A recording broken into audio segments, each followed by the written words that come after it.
지구의 온난화, 지구 온도가 조금씩 계속 올라가고 있다 이 말인데 참고로 앞에 복사 평형은 이걸 설명하기 위해서 먼저 전제적으로 한 겁니다. 자, 그럼 여러분 알고 있는 지구 온난화의 원인은 뭐지? 온실기체가 증가됐다. 자, 온실기체 중에 특히 누구? 이산화탄소. 자, 그래서 이 이산화탄소의 생성 자체는 바로 화석연료잖아, 맞지? 화석연료라는 것은 우리가 알고 있는 뭐 석탄과 석유 같은 애들 주로 뭘 가지고 있는 애들입니까? 탄소를 가지고 있는 애들이잖아, 맞지? 이들을 사용한단 말은 주로 연소를 시키는 거잖아. 연소란 말이 뭐야? 산소와 반응시키는 산화 과정을 말하겠지? 그래서 C 덩어리가 산소가 만다. 바로 CO2를 만들어낸다. 그 말이 되겠지. 그래서 산업화 또는 인류의 활동들, 이런 것들을 이야기를 합니다. 다 같은 이름인데 온실기체가 늘어날 것이고 특히 바로 CO2가 증가되는 이걸 말하는 거지. 주 원인은 CO2입니다. 뭐 이거 말고도 뭐 메테인이나 여러 가지 있겠지만 현재 가장 기여도가 큰 게 바로 CO2. 결과적으로 온실효과가 커져가지고 지구의 온도가 증가되는 이게 바로 지구의 온난화죠. 넘어가겠습니다. 자, 그러면 CO2양과 온도는 서로 비례관계를 가지는데 자, 이런 자료들이 많습니다. 참고로 이 빨간색이 지금 기온을 의미하는데 자, 원래 기온에 영향 주는 다양한 요소가 많잖아. 증감을 계속 반복하고 있습니다. 그렇지만 전체적으로 봤을 때는 어떻게 되는 거예요? 증가하고 있다는 게 보여주고 있는 거지. 맞지? 그래서 CO2 양 밑에는 보라색은 CO2 양인데 온도와 기온과 CO2 양이 서로 비례관계에 있다라고 우리가 이야기를 하는 거지. 이런 자료를 통해서. 자, 참고로 이거는 CO2의 양, CO2의 농도의 변화를 쭉 나타낸 건데 참고로 자세히 보게 되면 아까 쭉 늘어난다 이야기했지만 자세히 보게 되면 1년을 주기로 증감을 반복하고 있습니다. 자, 그러면 1년 동안 양이 많을 때가 어느 계절일까? 여름이 아니라 겨울입니다. 겨울이 오히려 더 많고 여름에 가장 적습니다. 1년을 주기로 봤을 때. 자, 한번 볼게. 자, 여기서 자세히 보게 되면 자, 이 아래쪽 양이 적을 때가 1년을 주기로 가장 양이 적을 때가 여름, 양이 많을 때가 바로 겨울 된다. 자, 그러면 이게 왜 그런지를 한번 볼게. 참고로 여러분들 아까 CO2 생성되는 이유가 뭐라 그랬죠? 화석연료의 여름에 많습니까? 겨울에 많습니까? 겨울에. 왜 겨울이 많죠? 추우니까. 추우면 뭐 하는데? 난방. 자, 전기 사용량도 여름에도 많고 겨울에도 많잖아, 맞지? 근데 여러분들 집에서 난방할 때 뭐 쓰지? 난로 써? 온돌. 그래, 온돌이네 뭐야?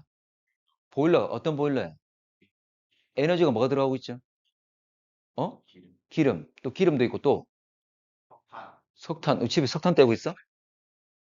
집에서 뭐 쓰지? 도시가스 쓰고 있잖아. 맞습니까? 그것도 화석연료잖아, 맞지? 결과적으로 각 집에서 개별 난방까지 다 하고 있습니다. 그래서 화석연료의 사용량이 자, 전기 사용량은 여름도 많고 겨울도 많지만 개별 난방을 위해서 각 가정에서 화석연료 사용도 추가적으로 많아집니다. 그 결과적으로 이걸 사용한다는 말은 CO2를 생성하는 거지. 그래서 CO2 생성이 많아지고 자, 그리고 CO2를 제거하는 게 뭐 있습니까? 우리 자연에서 광합성이지. 광합성 맞지? 근데 겨울 되면 이들이 있어 없어? 없는 거잖아. 그래서 오히려 겨울이 되게 되면 식물의 광합성이 적어진다.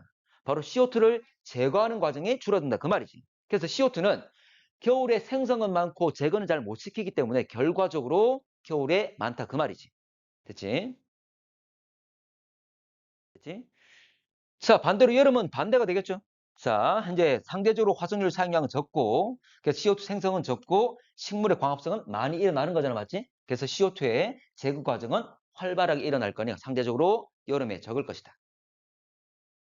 자, 넘어갈게. 자, 그럼 여기 이 자료, 이거 기출문제 뒤에 가면 문제도 있는데, 이거 수능 문제였습니다. 안면도가 어디 있지? 전라도에 있는 섬이거든? 자, 하와이. 저 태평양 한가운데 있잖아, 맞지? 자, 그러면, 자, 둘 다 CO2의 변화, 경향을 나타내고 있는 건데, 누구의 변화가 더 큽니까? 안면도입니까? 하와이입니까? 안면도지? 왜냐면, 안면도도 섬이지만, 참고로 우리나라 바로 주변에 대륙들, 사람들이 많이 살고 있잖아, 맞지? 그리고 주변에 숲도 클 수밖에 없다는 거지. 근데 하와이 같은 경우는 바다 한가운데 있잖아, 맞지? 사람도 적고, 식물도 거의 없습니다. 변화량이 작을 수밖에 없다는 거지. 그 차이 때문에 나타나는 거야. 됐나? 자, 그래서 인간 활동 많은 곳과 적은 곳. 자, 그러다 보니까 결과적으로 많은 곳에서 1년 동안의 변화 주기가 양이 클 수밖에 없다는 거지. 됐지? 자, 그래서 여기는 인간의 활동이 현재 보면 적고, 그리고 전체 양을 보게 되면 수치를 보게 되면 어때? 380, 380 비슷한 값을 가지고 있지. 맞지? 1년 동안의 그 변화량은 적지만 자, 하와이 보게 되면 1년 동안의 변화량은 적지만 그런데 전체적인 양은 어때? 비슷한 값을 가지고 있죠. 왜냐하면 공기들은 뭐 한다? 계속 순환이 되면서 섞이고 있기 때문에. 그래서 순환에 의해서 현재 전체 증가량은 비슷한 관계를 가지고 있는 거지. 됐나? 자, 넘어가겠습니다. 자, 대기의 순환 넘어갈게. 자, 이것도 마찬가지야. A와 B가 있는데 하나는 남반구, 하나는 북반구. 중에 어디가 더 대륙이 많죠? 북반구가 더 대륙이 많지. 그리고 사람도 훨씬 더 많이 삽니다. 북반구가. 자, 그러면 A와 B 중에 누가 북반구란 말이야? A가 북반구 되겠지? 현재 땅도 넓고 식물 많고 그리고 사람도 많이 사는 곳. 그래서 A가 북반구, B가 남반구입니다. 되겠지? 자, 이제 이거 끝이야. 지구온난화의 끝인데. 자, 지구 온도가 증가되게 되면 그 영향, 먼저 영역들을 좀 나눠서 볼게. 지표. 자, 지표 보게 되면 먼저, 자, 지구의 온도 올라갔기 때문에, 온난화되었기 때문에, 빙하의 면적, 바로 해빙에 의해서 빙하의 면적이 줄어들겠지. 빙하는 무슨 색깔? 하얀. 그래, 그래서 반사율이, 자, 감소되게 될 거고, 결과적으로 반대로 흡수율은, 에너지 흡수율은 증가되게 될 겁니다. 그러면 온도가 올라가겠지. 이런 영향을 준다. 그 말이죠. 자, 앞에서 우리가 내적 요인, 기후의 변화, 내적 요인 할 때, 지표 상태 변화할 때, 빙하의 면적 변화도 이야기했지만 또 뭐도 이야기했죠? 사막의 면적. 맞지? 자, 하나 더. 자, 지구 온도가 올라간다는 말은 증발을 잘할까 못할까? 잘하겠죠. 왜냐하면 대개의 포화 수량이 늘어날 거니까 수용할 수 있는 게 커지니까. 어쨌거나 증발이 많아집니다. 증발이 많아지면 사막 면적을 좀 더 현재 넓히는데 가속화시킬 거고 사막의 면적이 넓어지게 되면 사막 같은 경우 주로 밝은색이잖아. 맞지? 그래서 반사율이 현재 보면 결과적으로 높아지고 흡수량은 떨어졌습니다. 어쨌든 사막 면적 늘어난다는 것. 자, 해양. 자, 일어난다. 결과적으로 바닷물의 양은 늘어나는 거죠. 참고로 주로 해빙이라 말하면 바다 위에 있는 빙하가 녹는 것도 이야기하지만 주로 또 대륙의 위에 있는 빙하들 이들이 녹아서 결국 바다로 가는 거잖아. 자, 그래서 육지에 있는 물은 줄어들고 바다에 있는 물은 늘어납니다. 그래서 해수 양 자체가 늘어나게 되는 거지. 자, 그리고 해수의 온도가 지구의 온도가 올라간단 말은 바닷물의 온도도 역시 올라가겠지. 자, 바닷물의 온도가 올라갔다 팽창합니까? 수축합니까? 팽창하는 거지. 그래서 바닷물의 양 자체도 늘어나지만 똑같은 양이라 하더라도 온도가 증가되면서 팽창하게 될 거야. 자, 그러면 바다의 바닥은 그대로 있는 거잖아, 맞지? 바다의 바닥은 그대로고 양도 늘어나고 팽창할 거니까 해수면이 올라오겠지. 자, 그래서 해수면이 증가되게 된다. 자, 이렇게 해수면이 올라오면서 결과적으로 자, 지대가 낮은 곳들은 물에 잠기겠지.